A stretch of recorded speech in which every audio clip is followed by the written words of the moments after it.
Hello and good evening and good morning from wherever you're at. This is Rick. I'm here with the Funded Project, and we're going to go over tips on how people scam people in funding. I'm going to tell you why I'm doing this.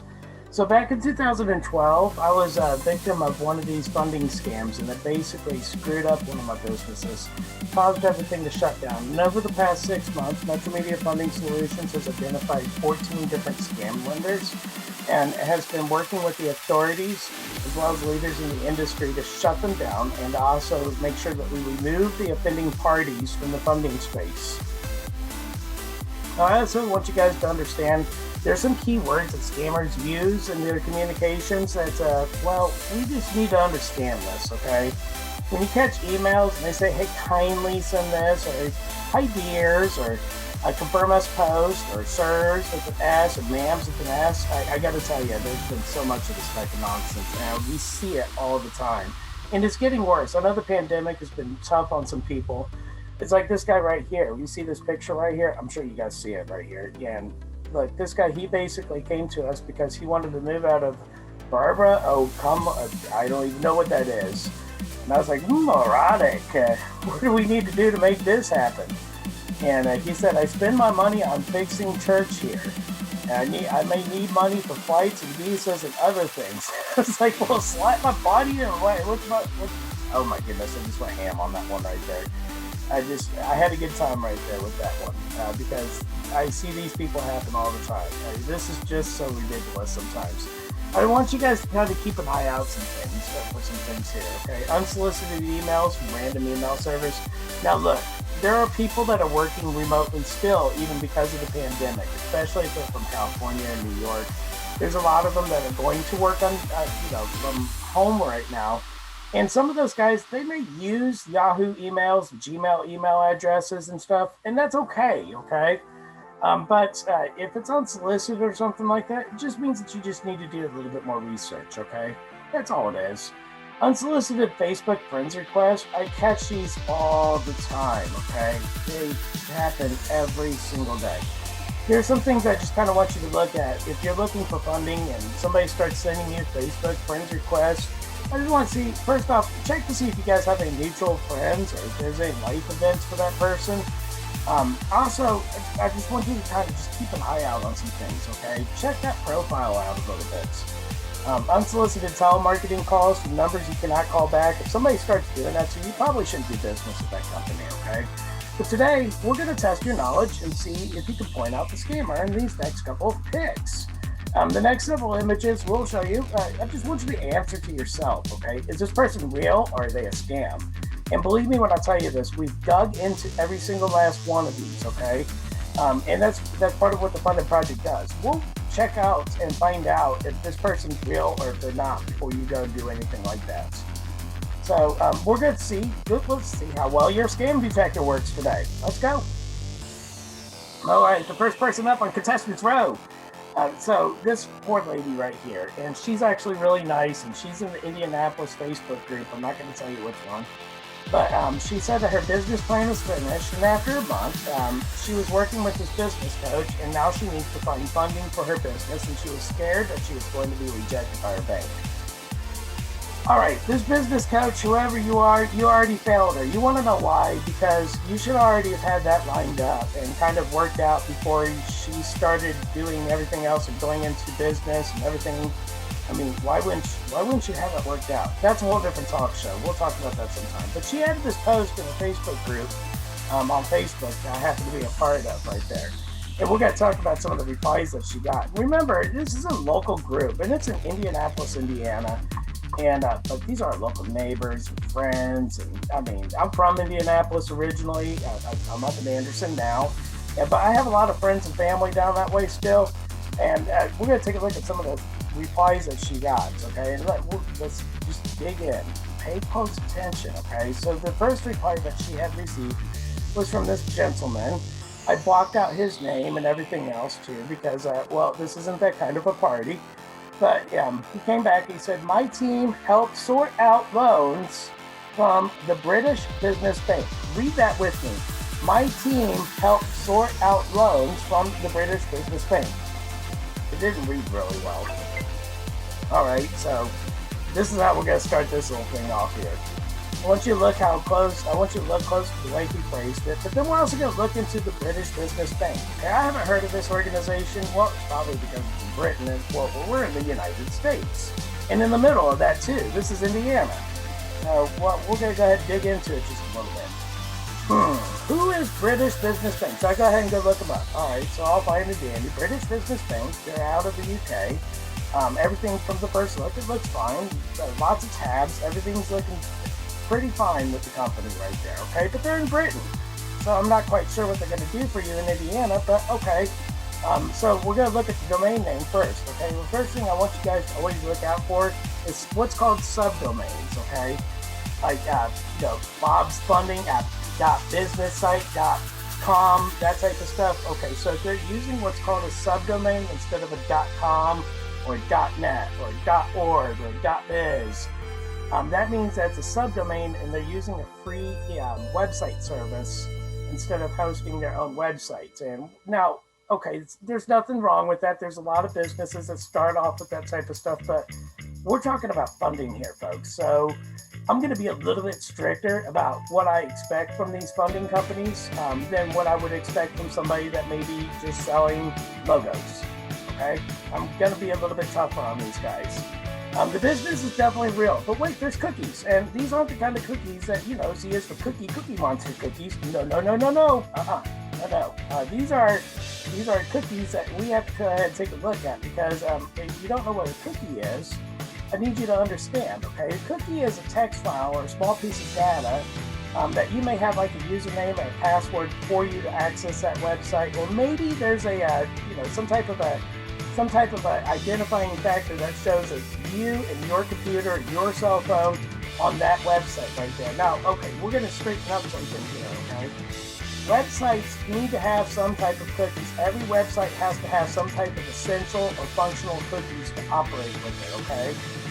They don't run without them, okay? There's some type of cookies that website has to have. There are some things that it does not have to have, such as like the analytics or the advertising. Now, the analytics cookies, that helps the website owner to be able to understand their customer traffic, better understand how they can service their customers better. They're not necessarily bad. I've got a little bit of a problem with the advertising cookies right here.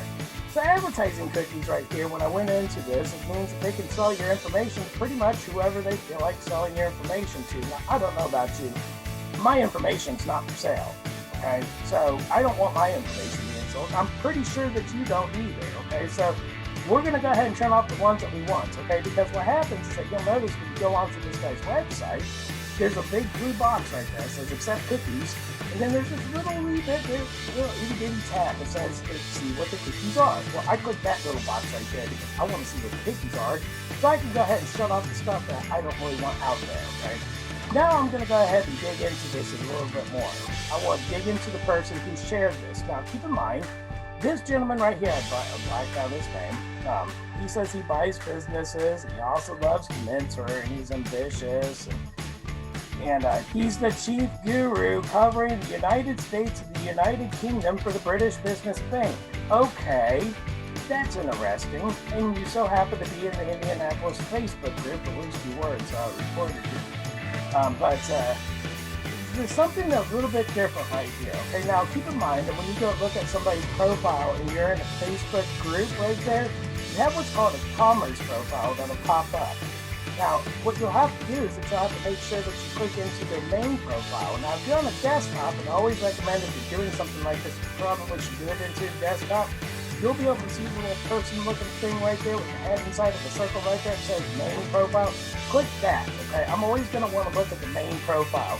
I don't care about your commerce profile. I care about what's going on with you as a person, because now we're talking about doing financial business. I want to know who the hell you are. So we're always going to start looking at the following right here. When did you join Facebook? How long has this profile been in here? Are these pictures that you're showing on Facebook, are they of yourself and your family? Is this like your regular, real Facebook profile? Do people comment on it? Or is this just a profile that was built for the intent to market? I understand why some people have those types of profiles right there. But you know what the thing is? That I'd much rather do business with somebody that I can see that is real. So who is this clown? All right, so let's remember the original post. It showed a profile picture. At first glance, it was good content. So we're going to have to find out, is this guy real? So I dug into it. His profile was about 5 years old. He had about 300 friends. He was randomly picking a few at glance. And I just turned around and started looking at some of the friends I was able to see. Well, they're real people too. I didn't bother anybody. I just wanted to see, is this person real? Is he real or is he fake? Well, we've already identified that the website was a data collection tool with the advertising cookies that it had showing blatantly obvious when I went in there to find out what the cookies were. So it makes us wonder, what about this guy? Is he real? Let's go ahead and look into it. Nope, he was a scammer. I'm going to tell you how I came across this conclusion because this stuff was kind of comical right here. The cookies, remember they were advertising cookies. We already covered that, that's old news. So as I'm digging into the website and reminding you that he said that he was the head guru, like he's the big boy. He's the one that's in charge of all of it. Now wait, just take a minute right here, just a minute. Here's the thing. I looked into that website. He's not listed anywhere. Now, there's plenty of other people there's about 30 or 40 other people right there, but he's not on that list right there. So if he's this high up on that company right there, it seems like he should be listed onto that website right there too, right? Well, at least I would think so. So I did what any respectful YouTuber would do. I went ahead and reached out and I asked him for his extension or company email address. He came back with a mail.com email. And he asked me to email him my company name, my personal name, and my phone number. Well, you know what? We're going to go ahead and play along just for you. So I went ahead and I set up a burner email account just for these types of occasions right here. I even set up a burner phone number so we could go ahead and play along. He immediately called me, and it came from a Seattle phone number. Okay, so that's not a big deal. Okay, so your bank, British business bank, is out of Seattle or out of the British UK or whatever.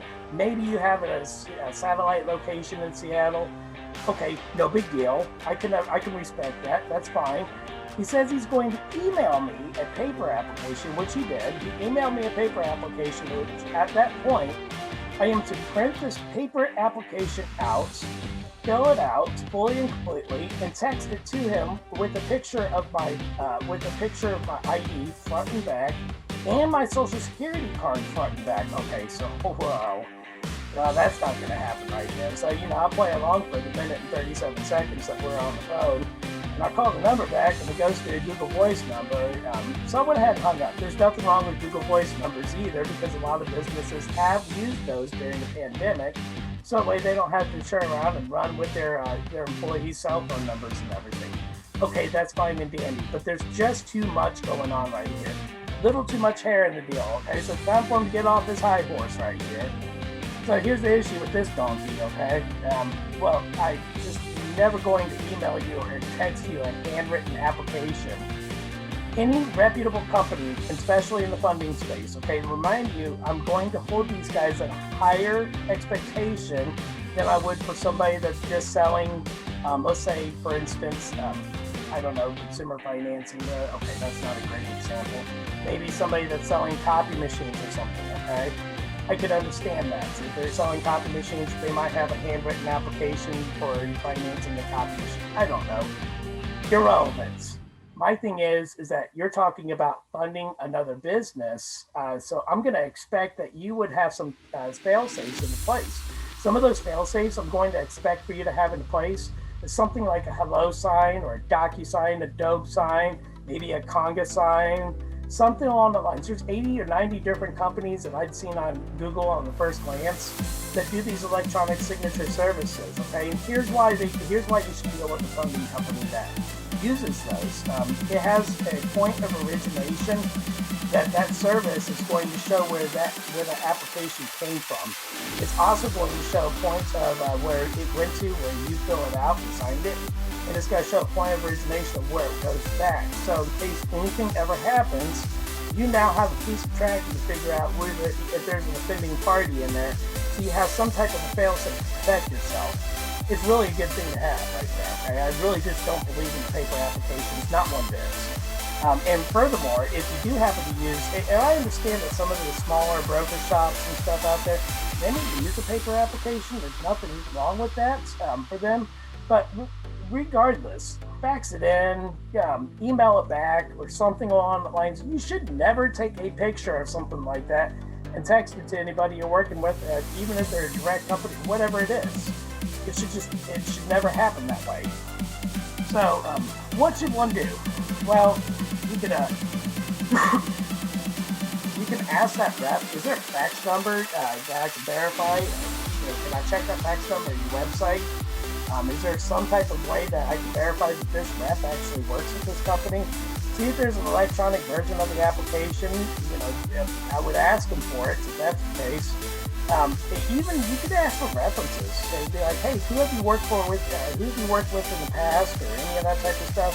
Don't be afraid to ask them for some references. Okay, references are not a bad thing. You're certainly going to get references before you hire somebody to put a roof on your house. You should definitely get references before you start talking to somebody about who's going to fund your business.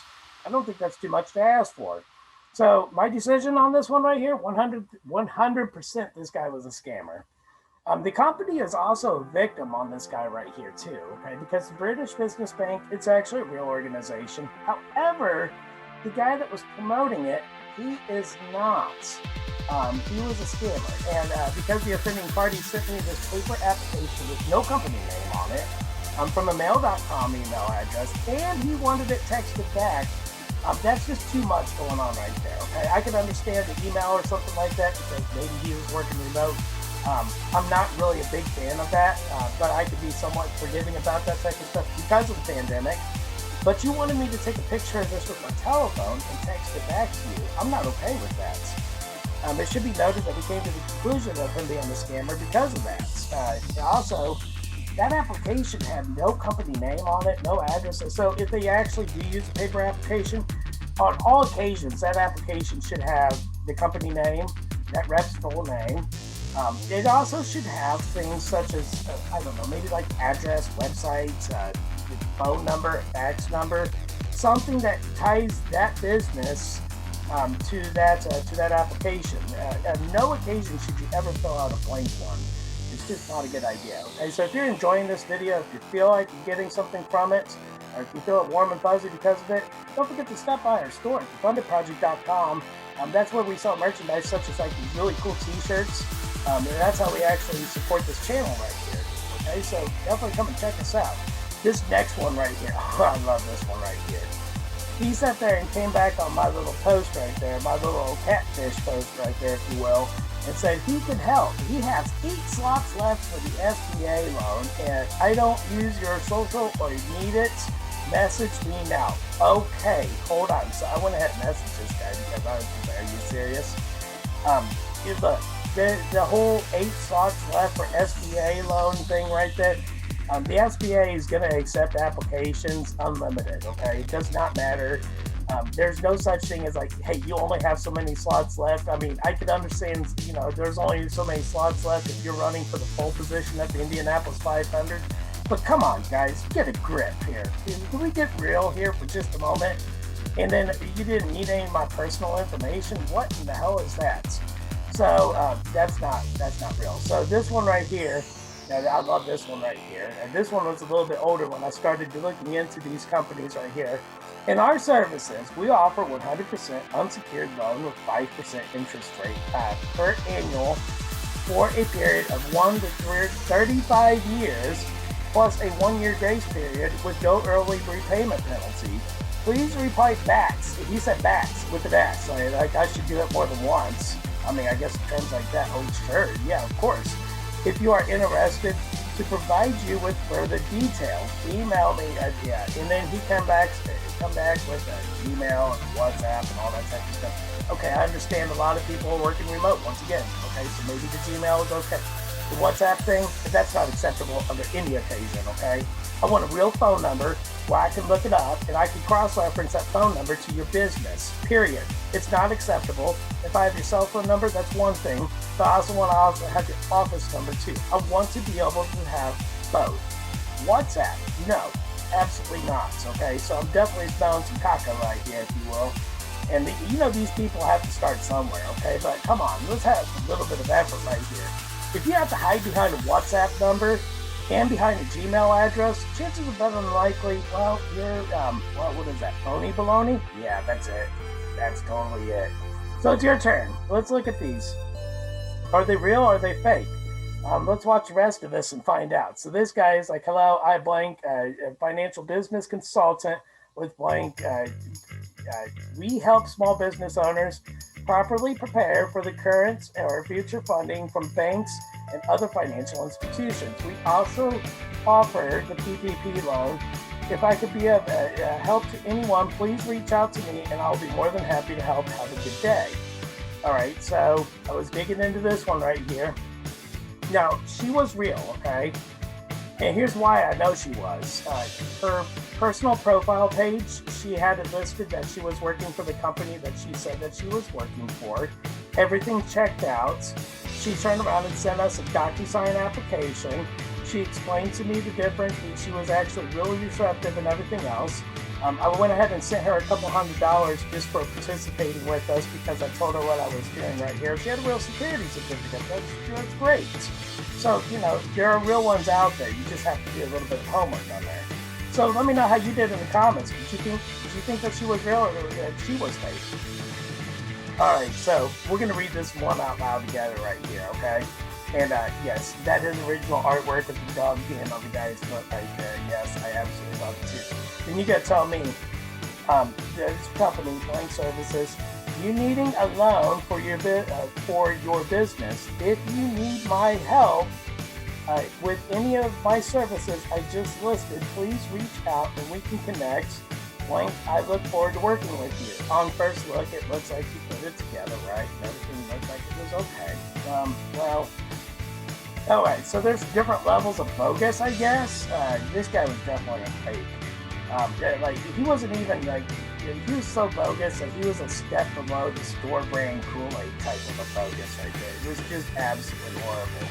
Oh my goodness, it was a knockoff. It was like a knockoff of a store brand. It was just absolutely horrible. He turned around and he was like, hey, can you go ahead and he just wanted to go ahead and have me give him my bank login and password. Didn't ask for bank statements, didn't ask for an application. He wanted my login to my bank account first. It was the very first thing he said to me when he called. Are you shitting me?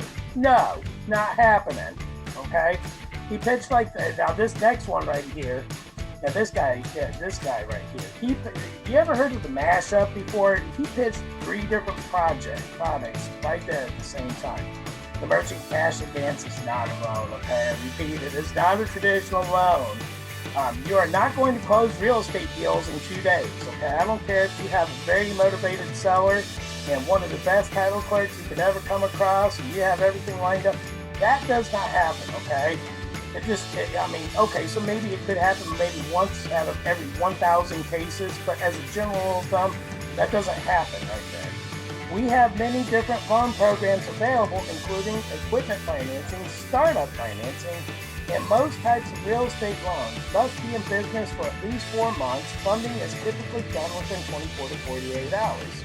Okay, so in a merchant cash advance, you're right, funding can be done within 24 to 48 hours. That's what people get attracted to them for, is because they fund fast.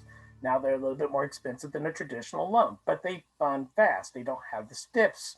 They don't have the issues. They don't have the credit requirements that a lot of the traditional loans may have. That's what makes them attractive. That's the trade-off. However, it's not a real estate loan like that. If you're going for a traditional real estate loan, it's not going to fund in 48 hours, okay? I don't care who you are. Inbox me for information about our loans. Nowhere does he talk about that some of this might be advances. Thank you, USA businesses. We say yes. Loans from 5K to 25, whatever it was supposed to be right there. All right, so this one right here was a little bit special. So I decided to go ahead and figure out what this guy was about. So he's a real merchant cash advance broker, someplace out in New York, but he's kind of a crappy one at that too. So we followed up on his shop, and we decided to go ahead and play along with it because we had been setting this up. We've been working on this project for a few months, and he basically told me that if I took his advance and only his advance and paid perfectly for 30 days, so he would give me $1.5 million. That the company I was predicating this off of is one of my businesses that does like $20,000 a month. Okay, it's not going to qualify for $1.5 million. Here's some facts for you to think about when you come to choosing a funding broker right there. if you take out a merchant cash advance, yes, you can build good payment history with somebody and you can get additional funding from them, and they'll work with you. And depending on the funder, they may actually turn around and go out a little bit longer with you. They may give you a little bit more money. They'll work with you and they'll be on your side, and they'll always be on your side. If you do them right, and they'll do you right, okay? They're not going to turn around and on a, 120-day deal, it'll come back out after 30 days and say, well, I'm going to go ahead and convert this $20,000 advance to $1.5 million. That does not happen. Get that out of your mind right now, okay? He's an absolute dumpster fire. I absolutely did not like this guy. I turned him over. This is an absolute complete shit show right here, okay? That's what this broker was. Here's some facts I want you to think about when it comes to choosing funding brokers, and you should know this, okay? Funding brokers are actually independent sales organizations, and a lot of these funding companies use independent sales organizations to help them to get clients. And the reason why is because it's cheaper than to having that type of an overhead inside your office, and it's especially if you're out on the East Coast. I mean, you think about the overhead out on the East Coast versus what it is in the Midwest. I mean, it is going to be cheaper for them to actually hire a third-party company to bring them the offers. There's nothing wrong with this practice either. And a lot of times, I want you guys to understand, there are more good funding brokers out there than there are bad. But the bad ones, well, they're the worst. Right there. You see my donkey right here. We put a crown on them. Isn't that cute? So, yeah, here's what you need to know about picking out a good ISO broker. Is that ISO broker working with the company? Can you look up that company online? Are they independent? Okay, that's fine. Some of the nice trade-offs about working with some of the smaller shops is that you will get better customer experience right there, okay? But the problem is that they may not have the technology to be able to help you out the way that you need to be helped out. So there is some trade-off about what size shop or what kind of broker you should work with. Can you connect with others that work inside that ISO company to verify your contacts? Does that ISO company have a website presence? Are you able to look up the ISO company, not just the funder that they're talking to you about, but that actual company? Another thing, and guys, this is really important, okay? I want you guys to really understand this. You really should work with local ISO companies in your area, where you can meet them in person, where you can stop by their office, where you can have a relationship with them. If you live in Ohio or Indiana or Kentucky or something like that, you really shouldn't be dealing with some company that's calling you randomly out of New York and New Jersey. Come on. It doesn't really work well for you, okay? If you're in Atlanta and you're dealing with somebody from Atlanta, that's one thing. If you're in Indianapolis dealing with somebody from Ohio, okay, that's somewhat acceptable. But you know what? There's companies in Indiana too. You should really try to work with somebody that's local to your area, not somebody that's 17 states away from you. Come on, folks. Let's get over here. Do they offer you a secured application? I also want you to think about this too. Do they speak to you in a way that you can understand them? Do they answer your call? Or do you have to wait for them to call you? Do you have multiple ways to contact them? Is there an email address, phone number, and an office phone number? Can you verify their quality? Maybe asking them for a reference or two for somebody that they've worked with in the past. I mean, I think these are very important things that you should be able to ask any of these funding brokers. And it feels like we exposed some of the trade secrets right here. And you probably wonder, why would you do that? Well, the Funded Project is a safe place for businesses to be able to collaborate for resources, regardless of where you go or who you use. We want you to be educated about this industry, okay? We're going to be uploading videos in the future about web services. We're going to be uploading future videos about consumer financing, payroll services, and anything that's business-related, service-related type of industry right here, because we want people to understand, what the difference is between the good apples and the bad apples out here. So now that we've had the meat and potatoes, it's dessert time right here. I need you guys to understand that some of these funding brokers out here, look, there's some of them that are good people. Maybe they work for a company that's substantially large. But in all cases, in a merchant cash advance especially, you need to pay attention to what I'm going to tell you here. There's what's called a professional service fee agreements. And some of these companies out there put a third-party PSF fee agreement sheet inside their agreements.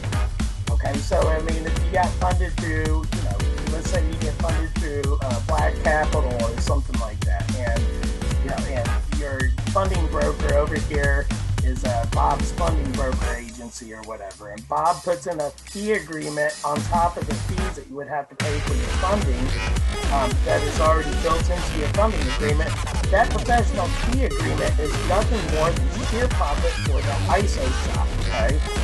So you should definitely, if you see that come across and you get to the point where you're getting ready to fund, watch your contract very closely. If you see a professional fee agreement, professional service fee agreement inside that funding contract, you need to contact the funder directly that's actually listed on the top of that contract and ask them if they know anything about that, for one. For two, you need to also make sure that it's probably time to look for somebody else to do that deal with you.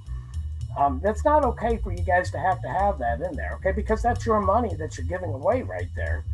Another thing is, too, is that these funding brokers will tell you, oh, you can get renewals at 30, 40, 50% or something like that. Yes, you're right. There are some cases that some merchants are available to get renewals at those types of terms. However, it is my recommendation that you should always wait until you're at least 72% paid off. Now, I'm going to tell you why. You're always going to end up with a better term. You're always going to end up with more money. And you're going to end up with a better factor rate in a situation like that because you've shown that you can go for the long haul and pay it off, and it's going to put you into a little bit better of a position in that situation. Realistically, I'd much rather see you guys pay them all the way off and then go out and get another one after the fact if you need to use another one at that point. If that's the case, if you have to do something like that. Another thing is, too, and I also want you guys to pay really close attention to this. If your business is doing less than $60,000 a month in revenue, you should not, in any case, have more than one of these at one time, okay? Because if you're dealing with a merchant cash advance, this is a future receivable contract right there. That's not a loan. That means that you basically sold off of your future receivables for cash now. Future receivables is your future income. So if you sell that off to 2 or 3 different companies, you're going to realize you'll choke the company out on revenue right there, okay? And if you're doing less than $60,000 a month and you've got 2 or 3 people pulling out of there, that's kind of a mess right there, okay? So don't put yourself into that type of situation. This is another thing that's kind of important. That merchant cash advance should be used as a formula, right? And that formula, you should be able to calculate of your business and yourself being able to profit even after your payments are made right there with the merchant cash advance. You should always take that into and put that into the calculation before you take it. Because if your profit margin is only 10% and they're taking 20%, that means that you're going to cause your company to fall in the reverse, and you may not have even understood that. I also am going to tell you guys some of these last tips right here, and then we're out of here, okay? Listen, never, ever, ever, ever, ever, ever, ever pay anything up front for funding. Never, no, do not do it. I don't care what the story is. They can call it due diligence. They can call it inspection. That's whatever it is. Don't do it. Bad news. Okay, if somebody's asking you for money for application fee or any of that type of stuff, run the other direction because it means that they are a scam. I don't care what they say. It's not worth it. Do not ever pay a dime up front for funding.